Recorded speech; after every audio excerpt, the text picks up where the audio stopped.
Bonjour Michel, ça va bien? Donc aujourd'hui, on va parler des Stamping Blends. D'ailleurs, on va pas que en parler. Je vais vous donner des astuces pour bien vous en servir parce que c'est pas toujours évident. On a tendance à vouloir les utiliser comme des feutres à l'eau alors qu'en fait, ça s'utilise pas comme ça. Voilà, j'attends que vous arriviez. Moi, ça va mieux, tout doucement. Voilà, merci, c'est gentil. C'est gentil. Voilà.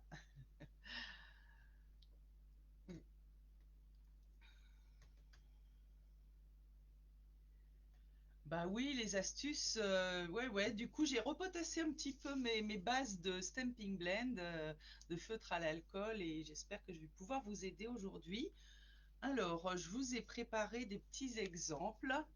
Voilà, je sais que la celebration est finie, mais voilà, si vous avez pu obtenir ces petits moutons pendant la celebration, bah voilà, on va pouvoir s'amuser un petit peu avec les Stamping Blend. Alors, je pars du plus simple au plus compliqué, on va dire, ou plus minutieux. Ce bouquet également se prête bien à l'utilisation des feutres à l'alcool Stamping Blend. Voilà. Toujours un tampon de Celebration, ce magnifique tampon comme chez soi. Et puis, alors j'ai pas eu le temps de monter une carte avec, ce sont les rois mages du catalogue saisonnier. Voilà, alors je vous le montre un petit peu de près pour que vous puissiez voir les nuances. Voilà, donc tout ça c'est avec les Stamping Blends, les feutres à l'alcool. Coucou Manyushi. Coucou Béa, ah, c'est cool que tu puisses voir. Ouais, t'es chez toi ou t'es chez mamie? Merci Maniouchi. Merci Michel. Ouais, les petits moutons, en fait, ils sont sympas et on peut s'entraîner avec les feutres pour faire des choses rigolotes avec.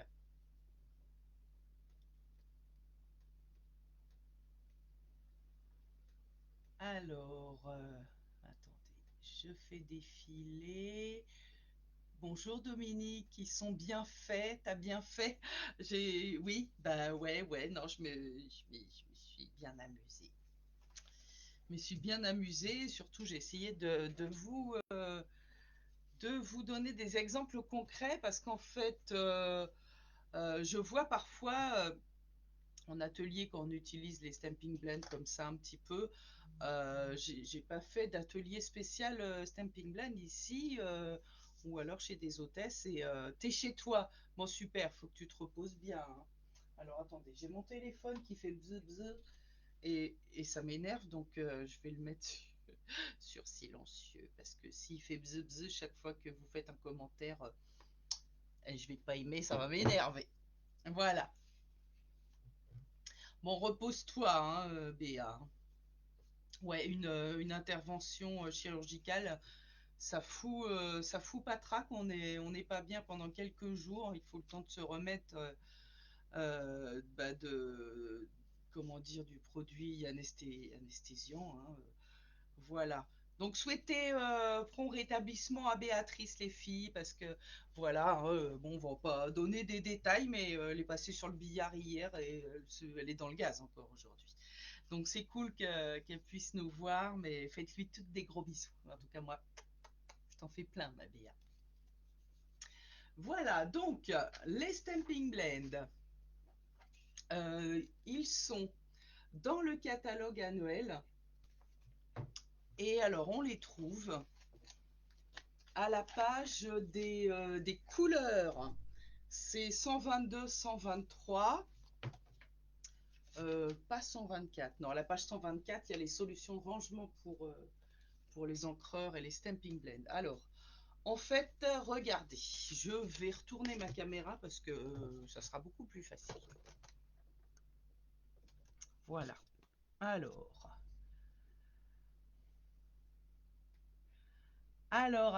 voilà. Attendez, toc, j'arrange tout ça comme ça et voilà. Alors, donc il se trouve aux pages collection de couleurs. Et alors, vous avez les brillants, les neutres, les royaux, les subtils, euh, les essentiels et les incolores. Alors, il se trouve sur la dernière ligne. Donc, vous avez d'abord le papier, les tampons encre, la recharge et le duo de marqueurs Stamping Blend. C'est-à-dire, quand vous avez une référence, ça veut dire que vous pouvez acheter le duo de marqueurs Stamping Blend qui est à 11 euros. C'est-à-dire que là, par exemple, j'ai Calico Coquelicot. Hop, voilà. Donc, j'ai le Calico Coquelicot clair et le Calico Coquelicot foncé. Et donc, regardez, vous avez le nom du feutre qui est noté ici. Et là, vous avez, regardez, la petite pointe fine ici, la petite pointe courte. Et de l'autre côté, la pointe plus large, enfin bon, au bout, elle est quand même fine. Moi, j'appelle la pointe pinceau. Et donc, si vous n'avez pas de référence, ça veut dire qu'il n'existe pas de feutre Stamping Blend dans cette couleur. Voilà. Alors, donc, on a une petite aussi spécialité dans les Stamping Blend. Donc, on a des Stamping Blend noirs, très vanille et blanc, il n'y a pas. Mais on a bronze et ivoire. Bronze et ivoire, ils sont tout seuls. Voilà, ils sont comme ça. Et on a également le nuanceur. Le nuanceur, c'est un petit peu comme un effaceur, sauf que ça efface pas complètement. Je vous montrerai des astuces pour s'en servir. Voilà. Donc, hop, on met ça de côté. Moi, alors, je me suis fait un petit nuancier. Ça permet, voilà, à mes clientes de voir d'un coup d'œil les couleurs qu'il y a. Alors, il y en a certains que j'ai pas mis à jour, notamment les Incolor et puis d'autres là que, voilà, j'ai pas encore fait mes petits traits. Mais ça, voilà, c'est bien pratique. Et puis, je vous montrerai un petit document aussi que je me suis préparé qui est sympa à faire. Alors, pour mettre en couleur des tampons, on utilise l'encre Memento. Alors j'avais un doute tout à l'heure, pourtant il y a des fois j'en ai pas, mais là je sais pas, je suis pas trop dans mon assiette en ce moment. Voilà, pour celles qui ont suivi mon actualité, j'ai dû euthanasier mon chat lundi. Et voilà, je suis pas encore tout à fait dans les clous, même si ça va mieux. Donc j'avais mis l'encre StazOn. Et donc l'encre StazOn, c'est une encre solvantée.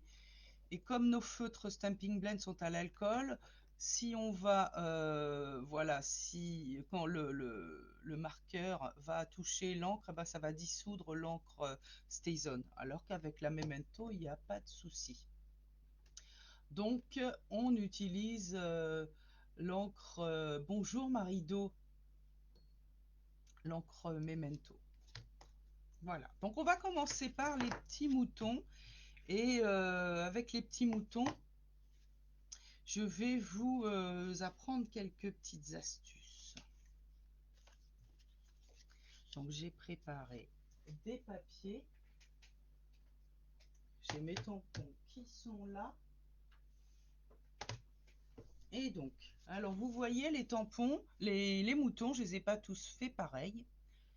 Il y a celui-ci qui est un mouton avec pas mal de couleurs. Celui-ci que j'ai laissé blanc, mais j'ai juste colorisé sa petite frimousse, ses oreilles, les pattes.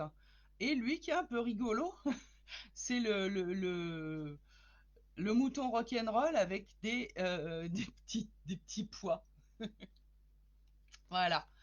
Et je vous montrerai, je vais vous montrer tout ça en un seul mouton cette fois-ci.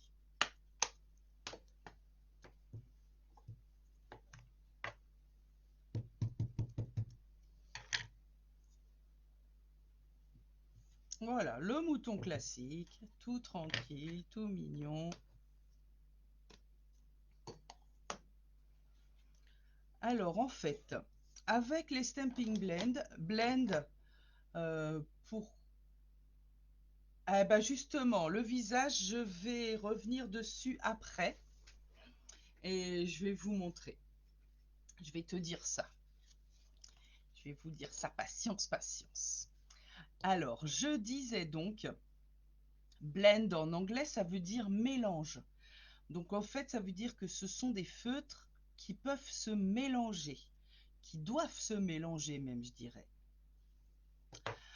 Alors, c'est pour ça qu'on a une teinte claire et une teinte foncée dans chaque nuance. Donc là, je vais commencer par vous montrer comment j'ai fait ce petit mouton-là. Alors pour celui-ci, en fait, j'ai utilisé les feutres. Pas celui-ci. Le feutre ivoire, vous savez, c'est comme je vous disais tout à l'heure, c'est celui qui est tout seul. Et j'ai aussi utilisé le... Non, pas Douce Suède. Je les ai mal rangés, du coup, ça ne va pas. Le brune dune claire et le brune dune foncé. Alors, pour faire les mélanges de couleurs, on va d'abord appliquer la couleur la plus claire. Donc là, dans le cas de mon mouton, j'ai voulu faire une base en ivoire. Bonjour Annette. Donc j'ai voulu faire une base ivoire. Donc là, avec la pointe, voilà, je n'utilise pas pour coloriser une grande surface cette pointe-là, mais je vais utiliser la pointe pinceau, la pointe large qui est souple.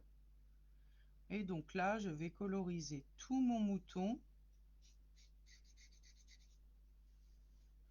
en évitant les oreilles et le visage. Je vais faire aussi les pattes. Voilà. Je fais aussi les pattes. Et là, je fais tout mon mouton comme ça.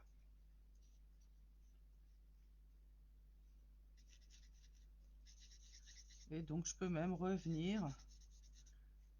L'idée, en fait, quand on mélange les couleurs avec les Stamping Blends, c'est de saturer la première couche claire. On en met beaucoup.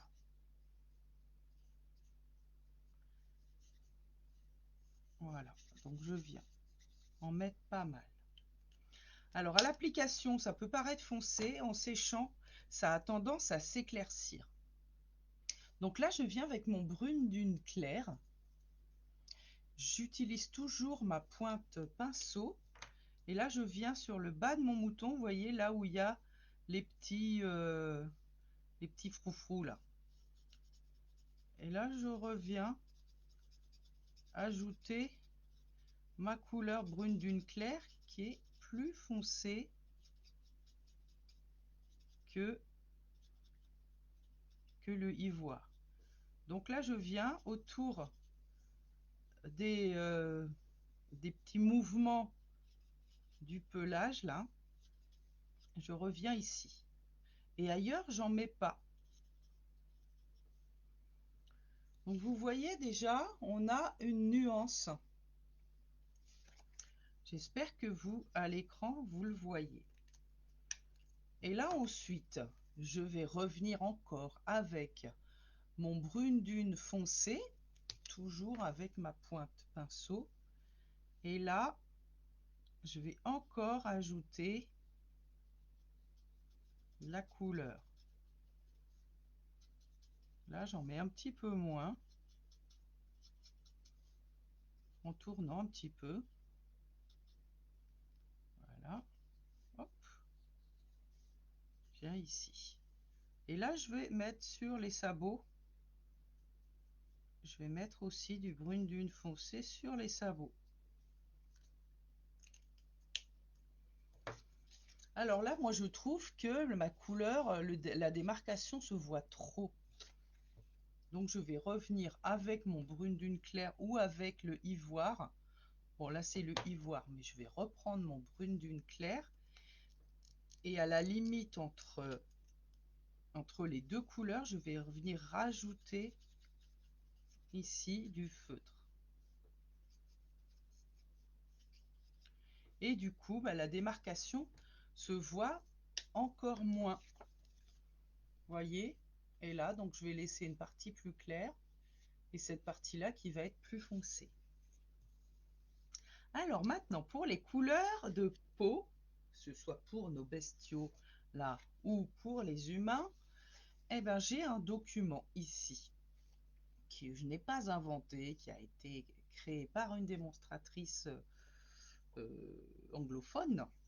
Donc moi je l'ai traduit, elle nous l'avait proposé lors d'un on stage at home. C'est comment dire, c'est une grande réunion de démonstratrices Stampin' Up. Et là depuis le Covid, on les a en fait en visio. Au fait, est-ce que vous m'entendez mieux aujourd'hui? J'ai essayé de faire des réglages avec mon micro et normalement vous devriez mieux m'entendre, dites-moi. Voilà. Donc là pour mon mouton, eh bien en fait sur les pattes j'ai mis ivoire. Et en fait là, j'ai rajouté le pétale rose clair. Je vais le rajouter en bas sur les pattes pour donner un petit peu de couleur. Et je vais aussi l'ajouter sur les oreilles et sur le reste en évitant les yeux. Donc je mets mon pétale rose clair. Et avec mon pétale rose, tu m'entends très bien, c'est génial. Bon, bah j'ai réussi mes réglages, alors bah, ça me fait plaisir. Et avec le pétale rose foncé, je vais venir donner quelques petites touches sur les contours du visage de mon mouton, en laissant une zone où j'en rajoute pas, par exemple. Alors, quand on utilise les Stampin' Blend, on imagine la lumière du soleil. Donc là, j'imagine qu'elle vient de par là, puisque là, c'est clair. Donc le soleil vient là.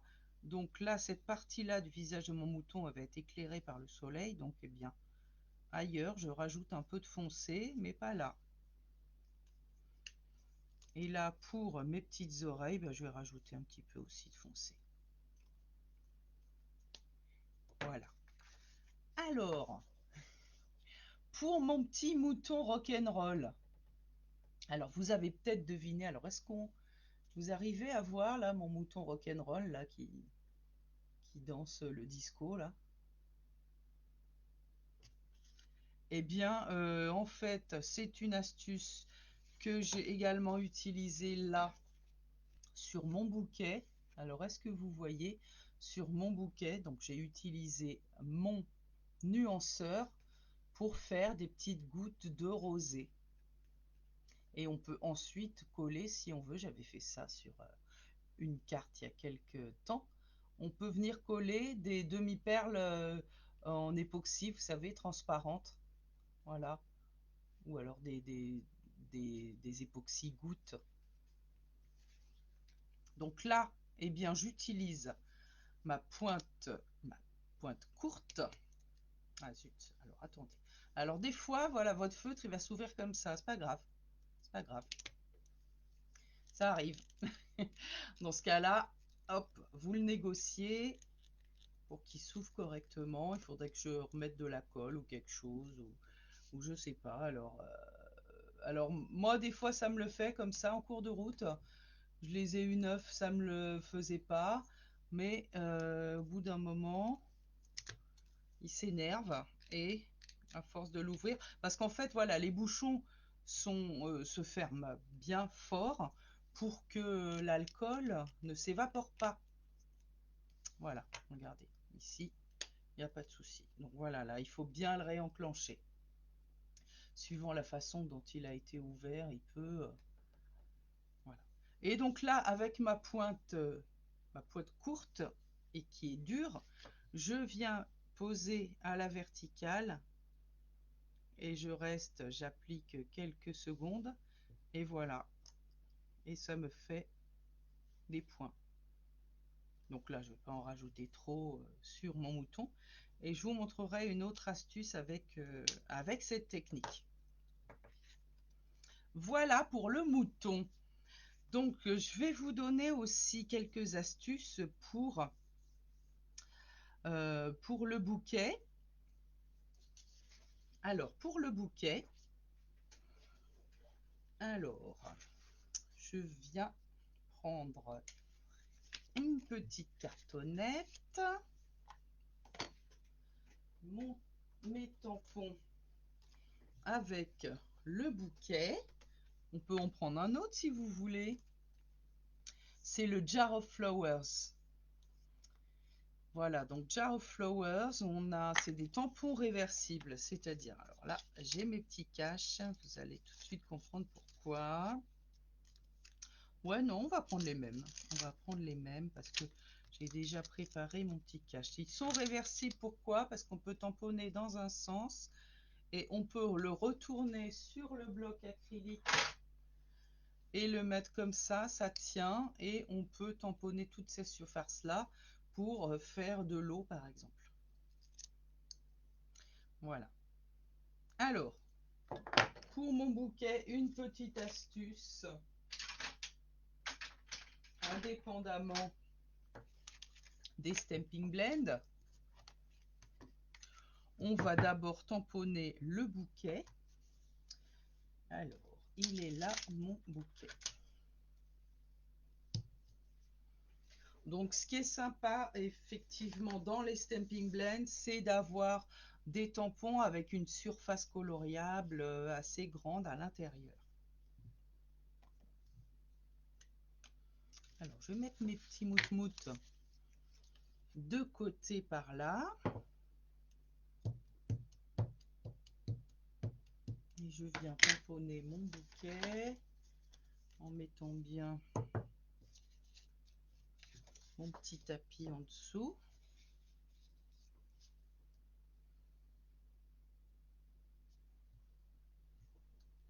Voilà.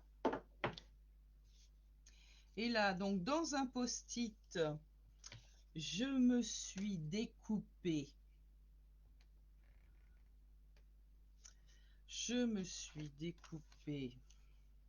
Où est-ce qu'il est passé? Où est-ce qu'il est passé, mon post-it? Bah, il est là, il est resté avec les moutons. Donc j'ai tamponné, j'ai découpé le bas uniquement. Je viens me faire un cache ici. Et ensuite, ça va me permettre de tamponner le pot sans qu'on ait le haut du pot qui vient en fait se superposer avec le bouquet. Ça va pas être beau. Voilà, surtout dans notre cas où en fait on va pas recoller un pot par dessus, mais on va coloriser directement. Et voilà. Donc ça, c'est une technique qui est fastoche et qui fait des jolis rendus. Alors, pour l'eau qui est dans mon pot, j'ai utilisé mon duo Piscine Party. Et donc, si vous avez bien suivi, je vais d'abord appliquer la couleur la plus foncée. Eh ben non, c'était la plus claire. C'était pour voir si vous suiviez, mais en fait, comme il y a un petit décalage à la retransmission, du coup, ben voilà, ça marchait pas. Donc, j'applique ma couleur la plus claire partout dans mon pot avec ma pointe feutre.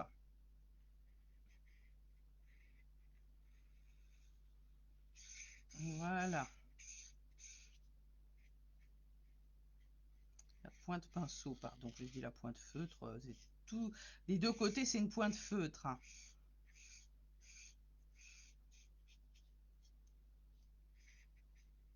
Donc voilà, je reviens. Saturer ma couleur. Hop. Là, je prends mon marqueur foncé en Piscine Party. Et là, en fait, je pars du bord et je vais rendre plus foncé le fond et un côté de mon pot. Ainsi que la partie qui est sous les fleurs. Voilà, elles font de l'ombre dans le pot. Donc je viens ajouter du foncé.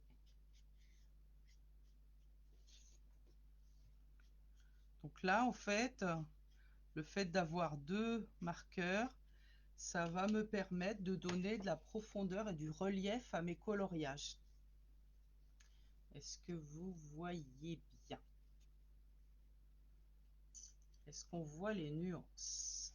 Alors là, pareil, si je trouve que la démarcation est trop forte et trop marquée, je reviens avec mon feutre clair et je reviens mettre de la couleur à la limite ici. Et voilà. Et ça m'a estompé mes nuances. Alors, vous me direz si on voit bien. Parce que moi, je ne me rends pas compte. Et là, je vais faire intervenir également mon nuanceur. Mon nuanceur. Et là, en fait, je vais faire des traits avec la pointe courte aux endroits où vous voyez on a des petits traits noirs ici, donc juste en dessous et au-dessus, en dessous et au-dessus.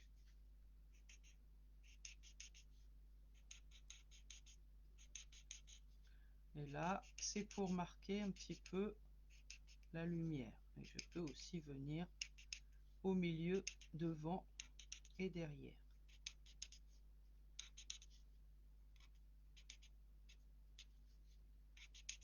Alors là où il y a moins de couleurs, bah, ça va moins se voir. Et ça va un peu plus se voir à l'endroit, effectivement, où j'ai mis plus de couleurs de foncé. Voilà, regardez. Ça vient me donner, alors si ça vous plaît pas, bah, vous le faites pas. Mais voilà, c'est une possibilité de pouvoir marquer ça. En fait, ça efface un peu la couleur. Vous êtes toujours là, je sais pas, je vous entends pas. Ça vient effacer un peu de couleur. Donc maintenant, pour les fleurs. Pour les fleurs, alors sur mon modèle, on a une rose qui est rose. Alors, je vais ranger un petit peu tous les feutres que j'ai sortis. Ça, c'est ivoire. On va le mettre là pour pas avoir trop de bazar. Alors, vous voyez pas mon rangement, je peux pas vous le montrer. Je vous le montrerai tout à l'heure. En fait, j'ai utilisé... T'as des problèmes de connexion? Ah, ok, Michel. Ok, à plus en replay.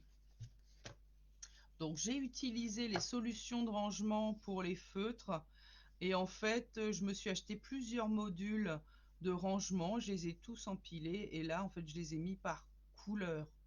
Donc, j'ai mis les rouges, puis les roses, puis les verts, puis les bleus, puis les marrons en bas. Et les jaunes, enfin les oranges, les jaunes, les turquoises, les gris et les noirs. Voilà, donc ce sont ces modules-là de rangement numéro 1. Compartiment pour Stampin' Blends, qui sont juste après les couleurs dans le catalogue annuel. Voilà. Alors, j'étais donc en train de ranger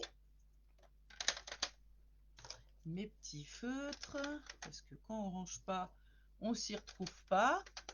Je parle en connaissance de cause, étant une bordélique qui essaye de se soigner.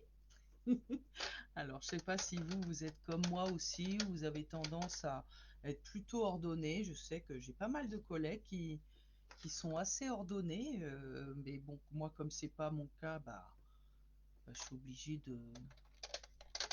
de trouver des parades. Donc je m'organise. Quand il y a des solutions comme ça que propose Stampin' Up, et bien quand mon budget me le permet, et bien je me les offre. Voilà. Alors la rose, on va la faire avec le... Comment s'appelle-t-il? Le flamant fougueux. Donc je vais appliquer sur toute ma fleur la couleur la plus claire du flamant fougueux avec ma pointe pinceau.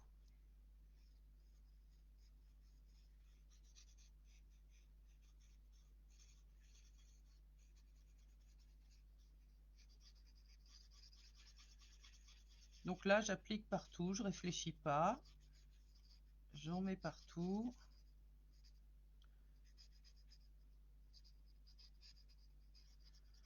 Et voilà.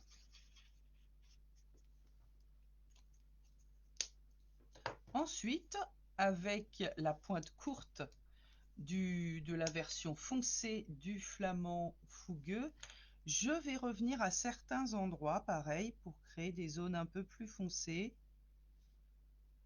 à l'endroit où potentiellement j'ai de l'ombre.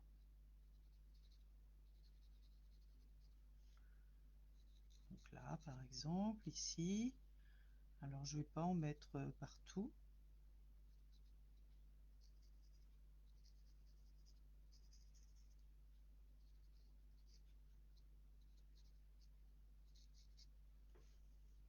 Voilà. Donc là, eh ben, oh, je trouve que ça fait encore des démarcations. Donc je vais revenir avec mon feutre clair. Bah, tiens, je vais en remettre aussi un petit peu là. Voilà, hop.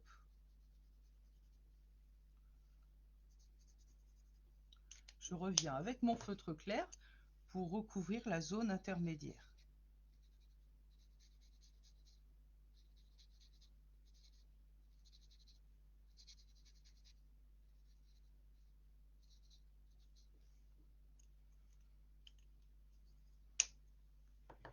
Et là,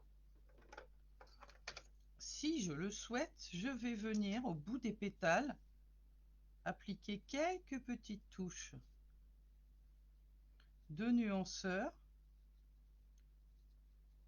pour donner une couleur encore plus claire et plus nuancée. Et je peux venir aussi sur le haut des autres pétales. Mais là, en fait, j'appuie pas. Je donne juste des petites touches avec le nuanceur. Et encore une fois, s'il y a des zones qui ne me plaisent pas, je peux revenir encore rajouter des petites touches avec le clair aux endroits où je trouve que, eh bien, la démarcation n'est pas terrible.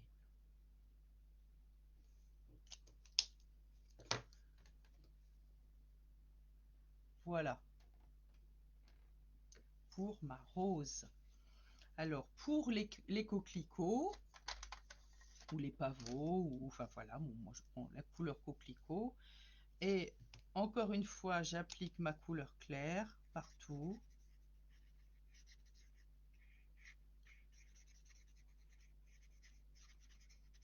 On va pas refaire tout le bouquet, hein, mais là je vous montre sur des fleurs. Alors là voilà, je sature en couleur et je viens ajouter du plus foncé à certains endroits. Alors au début on a l'impression que ça se voit pas parce que la première couleur est encore humide.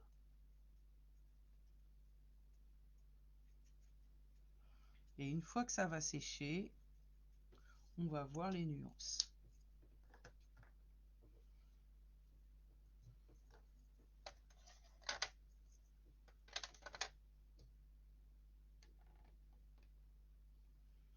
Donc pour les feuillages,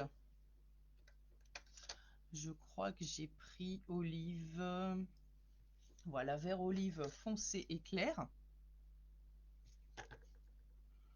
Toujours, voilà, je commence par appliquer mon vert olive clair.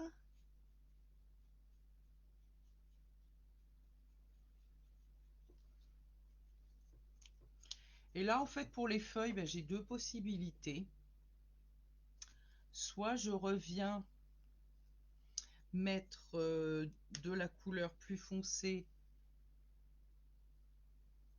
sur la nervure centrale et sur le bord de ma feuille, soit ben, je fais la zone d'ombre comme, comme pour les pétales ou comme pour d'autres motifs. Et je reviens, si je souhaite, nuancer en mélangeant les couleurs. Voilà. Alors maintenant, je voulais vous montrer encore d'autres petites astuces avec les rois mages. Alors, ces rois mages, moi, ils me plaisent beaucoup. Je sais pas, j'aime bien l'iconographie des rois mages. Avec... alors moi, j'aime bien parce que dans les poinçons qui sont à sortir, regardez, on les voit pas très bien dans le catalogue. On a une petite silhouette de village oriental. Alors ça, moi, j'adore. Je surkiffe. Voilà. Alors, je vais prendre mes rois mages. Et là, je vais prendre celui-ci. Je vais prendre celui-ci là.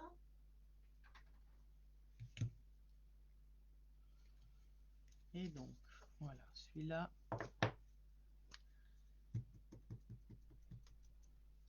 Je viens le tamponner. Voilà. Donc oui, j'ai oublié de vous dire, hein, les feutres Stampin' Blend, ils ont tendance à traverser le papier. Donc au cas où, mettez-vous sur une feuille de brouillon.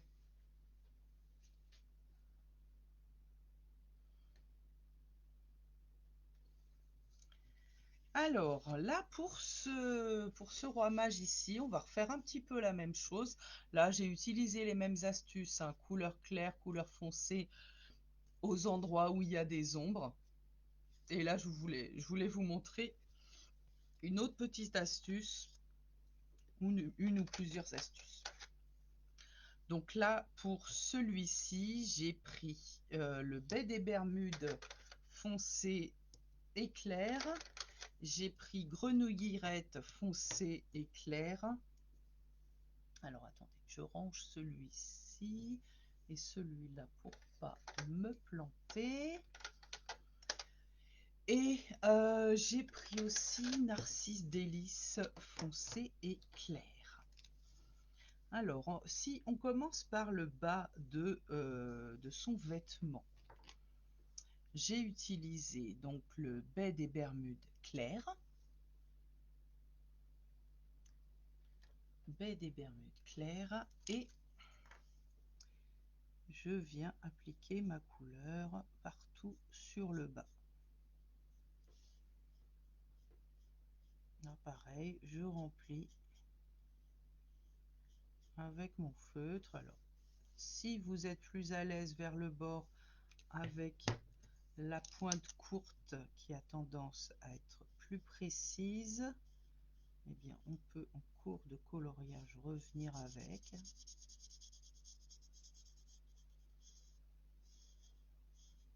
Voilà. Et là, avec la version foncée, je viens marquer ici le bord, la limite ici. On imagine qu'il a plusieurs couches de vêtements. Et là, donc je viens mettre un petit peu de foncé sur le bord ici et vers le bas uniquement. Et là, je sais pas si vous voyez, j'ai des petites touches jaunes au niveau des petits losanges de son vêtement. Alors, pour les créer, j'ai utilisé mon nuanceur, la pointe courte, et là, hop, je viens appliquer quelques secondes sur chaque losange pour enlever de la couleur.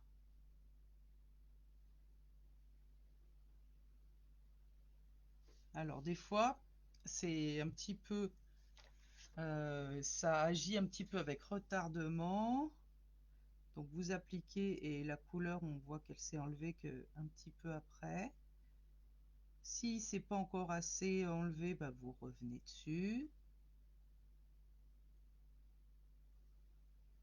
Voilà.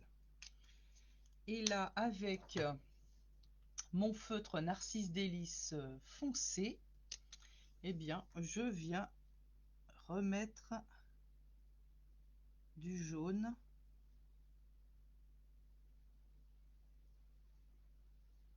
à l'endroit où j'ai enlevé la couleur avec le nuanceur.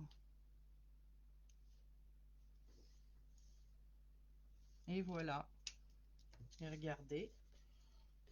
Sympa, c'est facile, plutôt que d'essayer de contourner chaque petit losange, on colorie tout, un petit coup de nuanceur, une petite pointe de couleur, et hop. Et alors, il y a une technique aussi que j'aime bien utiliser, c'est la superposition de couleurs. Donc là, par exemple, pour son turban, j'ai d'abord appliqué le Narcisse Délice clair. Donc, je mets le Narcisse Délice clair partout.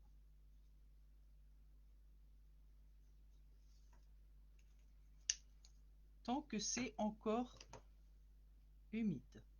Donc dans le frais, je viens mettre les touches de grenouille guillerette claire. Donc regardez, par rapport à grenouille guillerette claire tout seul, ça fait ça. Grenouille guillerette par-dessus Narcisse Délice clair, ça donne un vert différent, un peu plus lumineux, surtout si en plus je viens mettre des nuances de par-ci par-là et que je ne mets pas partout. Ça fait comme un tissu un peu chatoyant, chamarré, qui a des nuances un peu dorées. Et là, avec le grenouille guillerette foncé cette fois-ci, je viens noter, je viens marquer quelques touches à des endroits où potentiellement le tissu va être plus foncé, par exemple. Voilà. Voilà. Donc là, voilà, j'ai appliqué 3 couleurs différentes. C'était un petit peu comme avec mon mouton tout à l'heure, où j'avais mis ivoire, puis brune dune claire et brune dune foncée. Voilà, ça donne plus de profondeur dans le cas de notre mouton. Et ça va donner des nuances et des reflets dans un cas comme ça où c'est un vêtement. Voilà, ça c'est une astuce que j'aime beaucoup utiliser. Et puis pour le restant de l'habit, eh bien j'ai utilisé la technique que je vous ai montré tout à l'heure, donc tout au long du live. La couleur claire en premier, la couleur foncée à certains endroits. Et du coup, alors là, effectivement aussi, sur ce roi mage, j'ai utilisé la technique de 3 couleurs. J'ai pris comment il s'appelle déjà, bruyère, horizon de bruyère clair, et puis la cuvée de cassis foncé et clair. Et là, pour les couleurs de peau aussi, on peut faire des mélanges. Donc pour ce roi mage là, j'ai utilisé ivoire et je suis venue ajouter du cidre à la cannelle clair. Lui, alors, c'est le pétale rose clair et quelques touches de pétale rose foncé. Et pour ce roi mage là, je lui ai mis du cidre à la cannelle en base et j'ai rajouté un peu de bronze ou du douce-suède. Je ne me souviens plus exactement. Voilà. Eh bien, pour l'instant, ce sont les astuces. Ah oui, pour les ombrages aussi, c'est un petit peu difficile à gérer, mais on peut y arriver. Alors, soit on fait des ombres avec le gris, donc que d'un côté de la carte, ou alors aux endroits où il y a des ombres. Alors, je ne sais pas, ça n'a pas l'air de suivre beaucoup aujourd'hui en live. Ou alors, comme sur cette carte-là, donc là, j'ai repris cette couleur-là, je crois que j'avais utilisé ivoire, et je suis venue faire des ombres avec la couleur ivoire dans l'arbre, là, derrière, pour donner, pareil, plus de relief et de profondeur au dessin, au motif. Et là, sur le vitrage, j'ai utilisé piscine partie et j'ai donné des petits traits de nuanceurs pour donner des endroits plus clairs pour le reflet du soleil. Voilà les amis pour mes astuces avec les Stamping Blends. Alors, attendez, je bloque un petit peu ma caméra. Et puis, je voulais vous parler du live spécial, la masterclass Stamparatus. Pour certaines, vous avez peut-être remarqué que j'ai lancé un événement payant puisqu'en fait, Facebook nous propose des événements payants. Et dans cet événement payant, je propose un kit avec un peu de matériel et une fiche technique, etc. Et quelques petits bonus secrets. Sauf que j'ai pas réussi à configurer le paiement PayPal, carte bleue, enfin bon voilà, j'ai galéré et puis au final ça n'a pas marché. Donc si vous souhaitez recevoir ce kit avant le 26, 23, 26 octobre, le soir de l'événement en ligne, vous m'envoyez un message personnel et ensuite vous pourrez me faire un paiement PayPal et je vous enverrai le tout. Alors, si vous ne savez pas du tout ce qu'est le Stamparatus, c'est une, euh, une plaque de positionnement de tampon de Stampin' Up. Et elle est vraiment exceptionnelle et je l'aime beaucoup et en fait c'est pour ça que je vous propose cette masterclass. Alors, si vous êtes sûr de pouvoir participer, que vous êtes démonstratrice ou que vous ne voulez pas acheter le kit euh, la veille de l'événement, je vous enverrai, alors pour ceux et celles, enfin pour celles qui auront payé leur kit, je leur enverrai un code d'accès. Parce qu'en fait, j'ai peur que comme c'est un événement payant, si vous n'avez pas payé, ça vous refuse l'accès. C'est la première fois que je fais ça. Donc je vous enverrai un code d'accès pour un accès gratuit. Puisqu'en fait, le paiement ne pourra pas se faire par Facebook. Bon, j'ai un nombre limité de places pour cet accès gratuit. Donc, ne tardez pas à me dire que vous allez participer. Et alors, si j'arrive à configurer l'accès payant, bon, bah tant mieux, comme ça vous recevrez le kit. Sinon, vous m'envoyez un message personnel. Alors, le détail de ce kit est expliqué dans l'événement. Surtout, regardez bien. Et sinon, pour toutes celles qui auront participé activement au live ou au replay, donc quand je dis activement, c'est que j'aurais vu des commentaires, puisqu'en fait, voilà, moi, si il y a peut-être des astuces pour voir qui a participé à un live, mais moi je les connais pas. Donc, pour me prouver que vous avez participé, ça va être de noter des commentaires. Et ensuite, vous m'enverrez votre mail et je vous enverrai gratuitement le document avec le récapitulatif des techniques plus des astuces par mail. Mais ça, ce sera après le live pour celles qui n'auront pas commandé le kit. Voilà, j'espère que tout est clair, que vous avez compris. Sinon, eh bien, vous m'envoyez un petit message en MP. Excuse-moi Isabelle, ton live Stamparatus, j'ai pas tout compris comment ça va fonctionner. Et puis, si vous voulez, on peut s'appeler pour que je vous explique. Si vous avez tout compris, bah, tant mieux. Et moi, alors là, je me réjouis de vous proposer cette masterclass que j'ai déjà proposée en atelier en vrai et qui a beaucoup plu. Et une fois que vous serez inscrite, je vous donnerai dans la discussion de l'événement le matériel qu'il faudra préparer. Tel genre de tampon, tel truc, etc.